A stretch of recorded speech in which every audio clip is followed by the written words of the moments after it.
if the ascent doesn't kill you, your friends might. Sold. Okay, that game has been sold to me. Summit is paradise. I mean, what else would you want to play after Christmas? You know, Christmas meal, everybody's happy. Game of Summit, kill your family. Right in the back. Stick it right in the back. Connor, tell me a bit about the game because it sounds hilarious, and you just showed me a car that is. Tell me about the game. Tell me about it. Sure. So yeah, Summit is a survival game. It's got a two-sided board, so it can be played competitively, cooperatively, or solo. So 1 to 6 players, you can play it any way you want. My design idea was that I wanted to be able to pull a game off the shelf, and no matter who showed up at game night, or if no one showed up at game night, we could still play a game. So I'm able to play a cooperative game with my kids, and I can play a cutthroat game with my drinking buddies.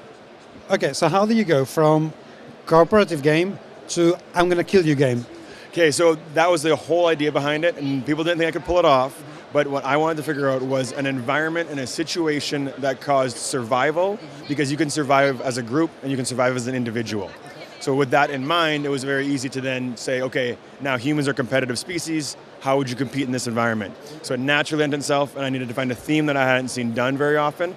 Other companies do post-apocalyptic. They do zombie. They do it really well. So what have I not seen was something that I can really work with. It was something I can dig my teeth into because I love theme. And you just went for, let's go up a mountain. Tell me how the game plays, please. Certainly. So if we're on the cooperative side of the board right now, you can see that there's base camps, and we'll very simply be moving our lovely little meeples from the base camp all the way up to the summit and then back down to the base camp. Okay, it made sense. Sounds very easy. Difficulty settings from very easy to very hard. As the base camp gets lower, the mountain gets taller and the game gets harder and longer. Your weather difficulty gets set differently as well. On your turn, you're going to be playing triangular tiles to build a new path every time. You'll connect them short side to short side or long side to long side, and you count the knots as points of movement.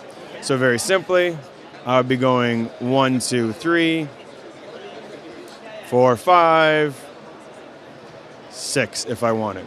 Now you've noticed there are 3 different colors of ropes and different tiles. The brown ropes are neutral, so nothing happens. And in this game, when nothing happens, that's a good thing.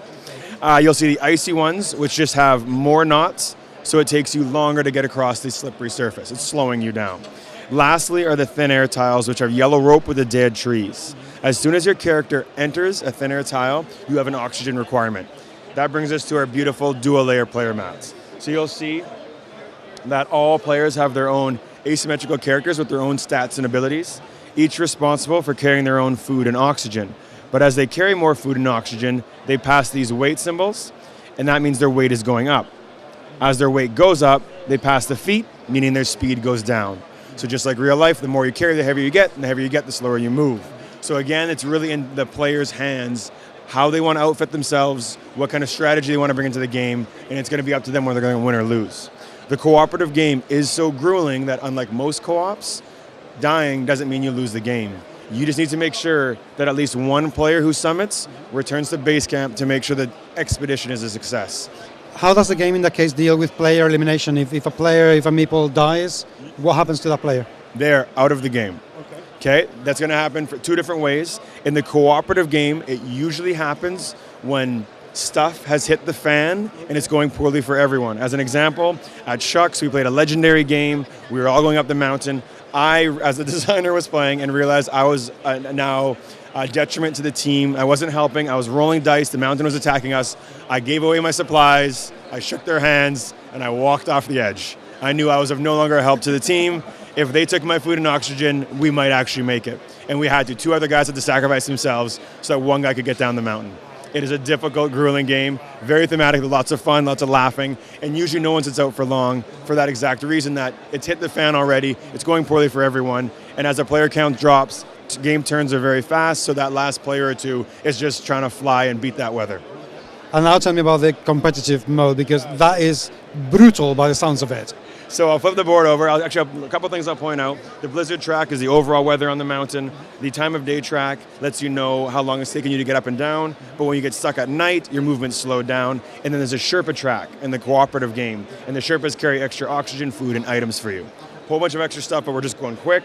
So I will make a mess by flipping the board over. And you'll see that the board actually changes for a few reasons. Okay. Now, not only are we marking the base camp, but we're marking a halfway camp. Because this game is so backstabby, you need somewhere to go to lick your wounds to resupply. Okay. 2 other tracks have changed. On the top left here, the position track. Now the game is a race up and down the daily mountain, making points for pole position. So as you arrive at the different points.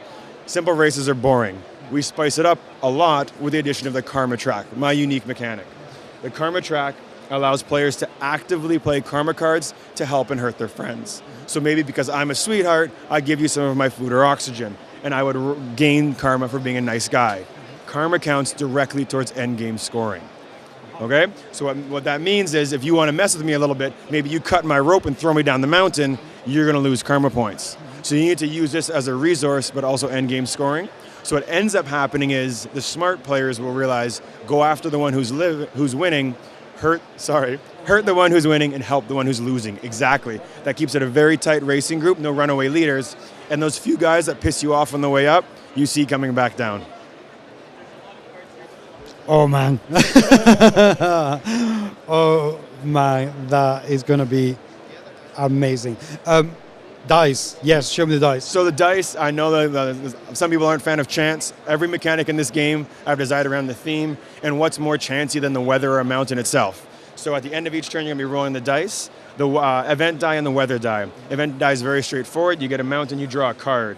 My cards are about 75 to 80% bad, and if you can think of any awful thing on a mountain, it is in this deck of cards. The only one that's not is in an expansion. Okay. If you get a blank, you got off lucky that time. Then you'll do the food die to see what kind of weather you've encountered. Sunny day, no extra food.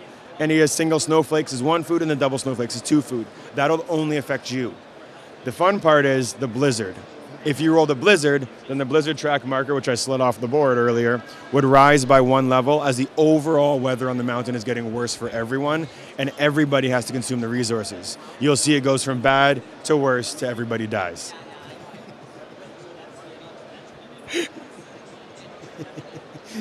Okay. My newest hashtag is evil creator. I love hearing about everything going wrong. It's fantastic. Oh my God, I'm so looking forward to that. Availability. Is it available now for everyone? You bet. So Summit officially released at Gen Con this year. It was received very well there. It's going really well here, as you can tell as well. It can be ordered online, and it can be shipped worldwide as well. I can see an awful lot of very happy families at Christmas this year playing this game, and I'm playing the expansion because this is not all there is to Summit. There is an expansion called Yeti, but we will talk about that in the next video. So don't go away, and we'll be back very soon.